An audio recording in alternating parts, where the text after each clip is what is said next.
I'm up incredibly early before I go to the gym. In fact, so I'm going to work before I go to the gym, which I normally do before I go to work. So yesterday I shot a really, what I thought was a very cool property yesterday, and it was so cool I thought this might be a kind of flat where a nighttime photo would actually make it look even more cool than a daytime shot. So I've got up at 10 to 6 this morning, and I've gone and got myself a nice amount of coffee to get myself ready, and heading off to the property again, which is right in the centre of town, and it's a duplex penthouse that we're shooting today. So here's how it goes. You know the place is going to be pretty cool whenever you come in, straight away CCTV, but check out the elevators, or whatever it is, the slate stoning at the side. I think that looks nice. What's even nicer is it's actually on 2 floors as well, so I'm going to go to the top one, number 5. Now this is where it gets tricky because I've got to remember the alarm as well. So let's see.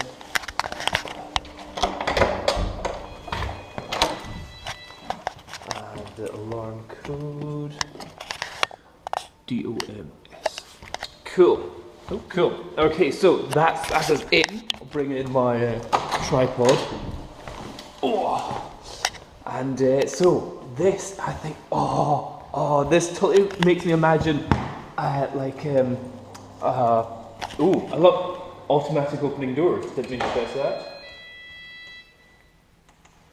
Okay, turn on the lights, and then here, this is where I think, cool, that's me, and automatic blinds. Oh, I like that. But the thing which I think is very cool about the blinds back up is the fireplace. The fireplace, which is just some stones and some gas going from the big old living room into the kitchen area, which I think is very, very cool. And now I'm kind of thinking maybe it's not going to be so good to shoot because everything, all the windows are reflective. Not the cool thing I was looking for. So anyway, got to get as many lights on as possible. And last but not least, the lights of the actual cooker itself. Okay, so let's get this started. So this is going to be one of the very few times where I actually use a tripod in my shooting of the inside of the house. Normally, it's never really needed because I'm shooting at a fast enough shutter speed, usually around about 30th of a second, and that's usually all that I need. But because of the reflectiveness in this room, I'm not going to be using any flash whatsoever, so I'm going to be using a slightly longer exposure time.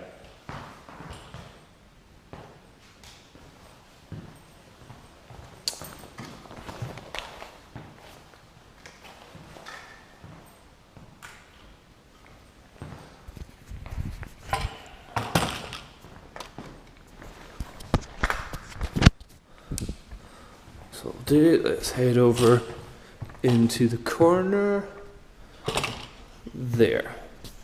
So shooting at f5.6 ISO 500, and for a half a second shot, you can see me kind of in the reflection over there, but fortunately I'm hidden behind this, the end of the wall there, so let's just see how well this works.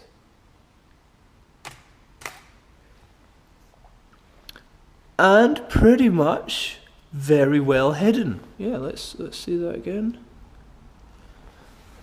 So colour, I've put it, the white balance, I've put it as a tungsten lighting, and yeah, that looks good.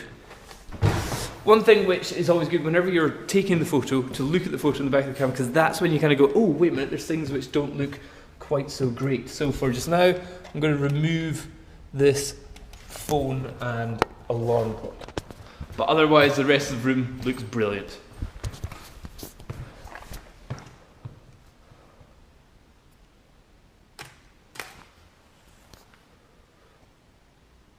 Nice, happy with that. And there's all the details that. there's all the more detailed settings. So showing you the histogram, going a little bit too much over to the right maybe.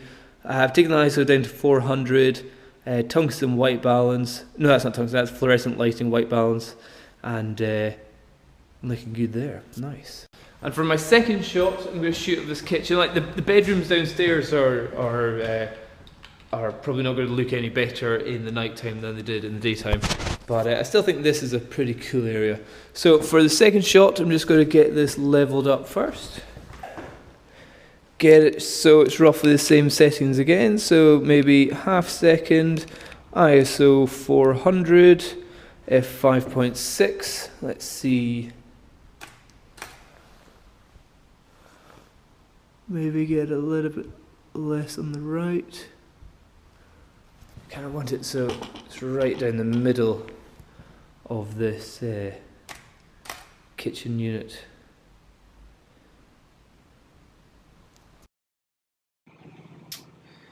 And here's a little bit more of the editing to show you that I did. So the not tungsten balance, but the fluorescent lighting white balance that I chose really was way too orange. So if you can see there, over on the, I'll just get this full screen. Over on the white balance, it's saying that was about 3,850, and it's a tint of -28. So I then altered that myself, so you get a much more kind of accurate white balance. So it was way down to 2,700 and a plus 19 for the white balance of that. So yeah, a couple of shots. And sometimes it really is just like such minor changes in the position of the camera which can kind of either make a shot or lose a shot. Like from there to there, tiny differences, but it's all about getting lines straight in this property, that was for sure. So then I tried to go outside. I didn't do a video of this because it just kind of went on and on.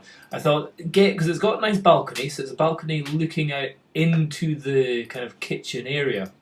And I was thinking, okay, this is quite interesting, but I want to be able to light up the outside a little bit. So I tried it with flash, not a chance of that working at all. So I was like, yeah, even more flash, definitely not working. Then I just simply got out my iPhone, it's an iPod, and turned on the flashlight feature that it has. And then you just get so busy doing light painting. So I ended up doing two main shots which I'm keeping. This one, I've really increased the shadows quite a lot, kept the highlights down a little bit. White balance is down around about the 3,000 area and all that kind of stuff. So it's mainly getting the exposure in the background, just so you can see, ooh, it's a misty night or wherever it is there. And that shot, let's see, that was going for a little bit longer. That was a 5-second exposure on that f13. Then with the iPhone, just going around and swirling it around in front of me, I then did it from outside, and then I ran into the building, as you can see in there. So I thought that might be quite an interesting thing if they want to use that. Just an eye-catching kind of image if they ever want to use that on their website. Doubt they ever will, but they might have it as their screensaver. In fact, I've got one as my screensaver at the moment. So yeah, always had to pretty much... Fortunately, shooting in RAW, the white balance in the camera just wasn't a good way to analyse what white balance it should actually be, so it really had to be edited afterwards. And then I was playing around with the times of how many kind of light painting I can do, and it just ended up taking forever. But then I went back into the kitchen and tried to get some shots from the other, it has another balcony. And then I thought, what about just a total night shot? So with no lights of the property inside. So I thought, let's give that a try. Tried it with, this is just in the same position, but I'm using the flash of my iPod, or just the flashlight of the iPod there that lit up all of that. It's like, wow, that's created a lot of brightness. Quite impressed. Obviously, white balance is all kind of all over the place here. And then, let's see, so what I thought was like, hey, let's just do some kind of fun things with the iPod again. I thought maybe let's kind of like draw around the table for some light painting of the thing. This took so many attempts, so I was trying to do it for 10 seconds here, That one was okay. I managed to get all the way around with that one. You can't really see my reflection anywhere, but I got this big streak here. I was like, oh, that's a bit pump. And then other ones, I would press it and get the wrong timing on the phone and all that kind of stuff. There, I didn't get all the way around. Was that still 10 seconds? Yes, I thought that was at F5, so I thought, wait a minute, let's get this a little bit longer. And F6.3, so 13-second exposure, got that. And then, let's see, the one which I am using, because I thought that was spot on, 13-second shot, just running around the table with the flash pointing towards the camera. That's what you're going to do. You're going to have it pointing towards the camera. In fact, can you see is that my hand there? No, that's just reflections. That's all. I thought that's kind of cool. And I thought maybe I could do it so it looks like there's flames coming out of the gas or the electric cooker, but then you totally see my reflection or my kind of image kind of going on there. So no, that was guff.